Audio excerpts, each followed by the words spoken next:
안녕하세요, 메슬로입니다.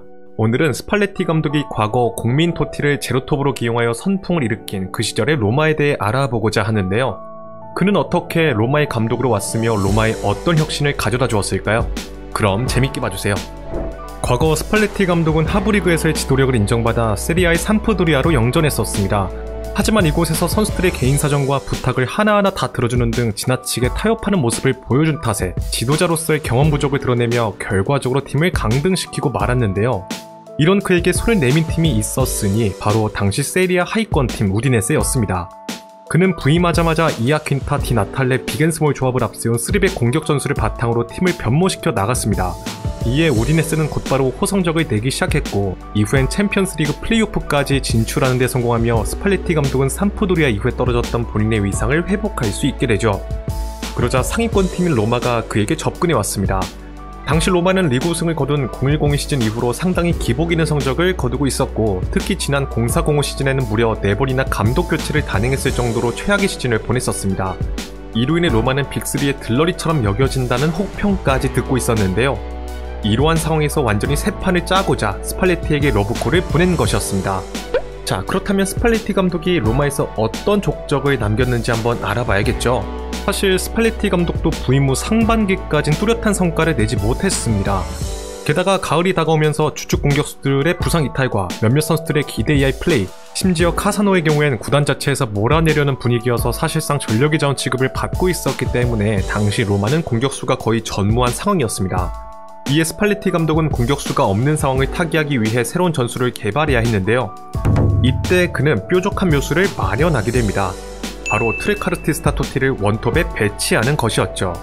사실 토티는 과거 카펠로 감독 밑에서 원톱으로 뛴 경험이 있긴 했었습니다. 다만 카펠로는 바티스투타, 몬텔라와 같은 스코어러들을 더 선호한 탓에 토티가 최전방에서 뛴 경험은 정말 미비한 정도였는데요. 그리고 토티의 속력도 일반 공격수들에 비해 떨어졌기 때문에 그를 공격수로 기용하는 것은 분명한 리스크가 존재했습니다. 그럼에도 불구하고 스팔레티는 토티를 최전방에 기용했고 대신 그를 기존의 방식과 다르게 활용했습니다. 바로 제로톱 전술이었죠. 자, 토티를 앞세운 로마의 포메이션은 4-2-3-1 혹은 극단적인 4-6-0이라고 불렸습니다. 4-6-0 포메이션이라고 불린 이유는 말 그대로 제로톱 전술이었기 때문에 토티를 공격수로 칭하지 않는 몇몇 비평가들이 로마의 스타일을 이렇게 지칭한 것이었는데요. 먼저 스팔레티는 최전방에 위치한 토티의 움직임으로 파생되는 이선 자원들 간의 움직임과 이때 이뤄지는 선수 간의 스위칭 플레이를 주 공격 루트로 삼았습니다. 토티의 경우 최전방에서 상대 수비수들을 끌고 내려오는 미끼 역할, 그리고 포스트 플레이도 간간히 펼치며 마치 최전방 공격수 같은 면모를 보여주기도 했지만 그는 주로 2선, 심지어 3선까지 내려가 연계를 돕는 등 극단적인 스위칭 플레이를 통해 동료들에게 공간을 만들어주는 역할을 했습니다.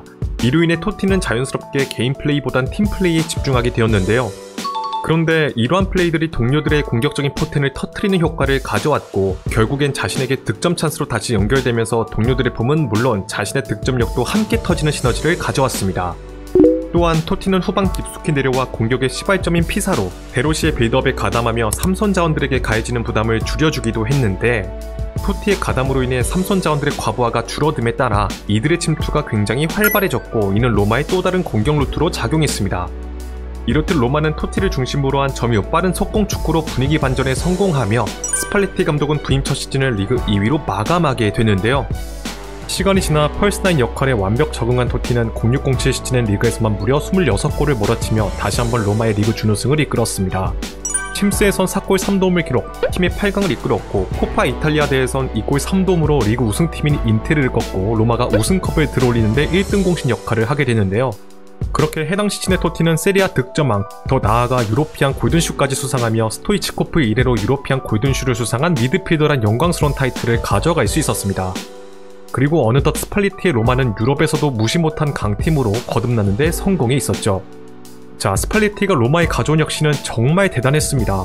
이는 팀의 시즌별 스탯으로도 증명이 되는데요. 스팔레티가 오기 직전 시즌이었던 0405 시즌에 팀은 55골을 기록한 반면에 58실점을 허용했습니다.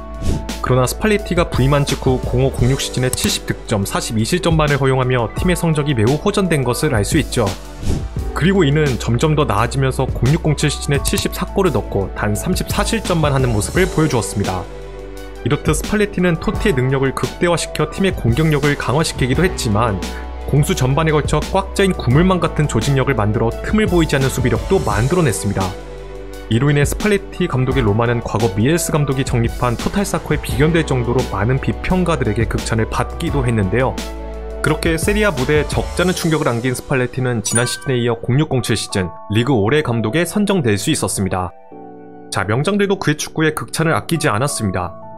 당시 리옹의 감독이었던 제라르 올리에는 로마와의 경기에서 패배한 후 로마는 수비에서 공격으로 전환 속도가 매우 빠른 기름칠이 잘 된 기계 같다 라고 평가했고, 챔피언스 리그에서 한 차례 로마에게 혼쭐 난 맨유의 퍼거슨 감독은 경기 후 이번 경기에선 배울 점이 있다 라고 평가하기도 했습니다.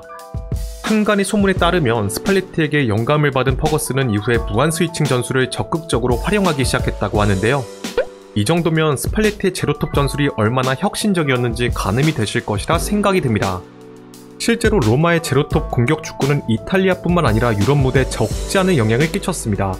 우선적으로 대개 이탈리아 팀들이 수비적인 축구를 고집한다는 당시의 고정관념과 인식을 깨버렸죠.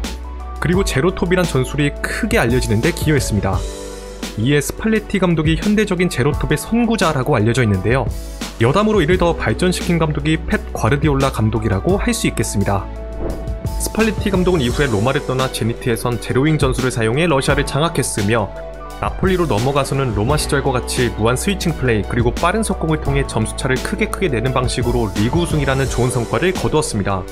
이로 인해 아주리 군단의 새 사령탑으로 선임되어 호기롭게 유로대회에 나섰지만 아쉬운 성적을 거두었는데요.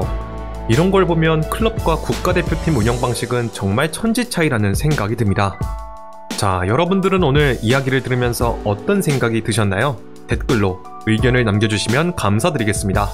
자, 오늘의 영상은 여기까지입니다. 재밌게 보셨다면 좋아요와 구독을 부탁드리며 다음에는 더 재밌는 컨텐츠로 찾아뵙도록 하겠습니다. 감사합니다.